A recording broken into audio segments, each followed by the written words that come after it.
par rapport à toutes ces démarches qui sont mises en place, là, les manifs, les marches, toutes les actions de communication, il ne faut surtout pas perdre de la tête, faut garder ça en tête. Toute cette situation vient du fait que le peuple n'a jamais son mot à dire. Très très rarement, on va dire, pas jamais, c'est pas juste. Aussi bien localement que nationalement.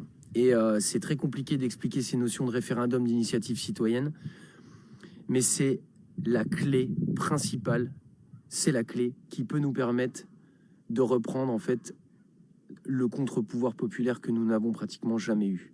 Tant que toutes les luttes qu'on est en train de mener là, surtout sur la liberté, pour conserver nos libertés, on doit toujours faire le pont avec le fait que nous ne sommes pas en démocratie, qu'il n'y a pas de contre-pouvoir populaire réel.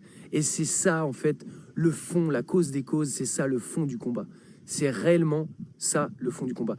Est-ce que ça serait passé comme ça, se serait passé comme ça si, par exemple, pour des questions de Covid, on n'avait pas fait confiance, de toute façon, on n'a pas le choix, mais à 15 personnes d'un conseil sécuritaire, est-ce que ça se serait passé comme ça localement si on avait défini des procédures et mis en place des mesures, on va dire, préventives? Non. Certainement que nous n'aurions jamais choisi, nous, citoyens, de dézinguer l'hôpital public comme ça a été le cas. En fait, c'est vraiment ça. Il faut absolument que tout ce qu'on mène comme combat en ce moment, on le relie à la clé pour sortir de ça. C'est l'obtention d'un contre-pouvoir populaire. Appelez-le comme vous voulez, référendum d'initiative citoyenne, démocratie participative, tout ce qu'on veut. Simplement, aujourd'hui, ça n'est pas le cas.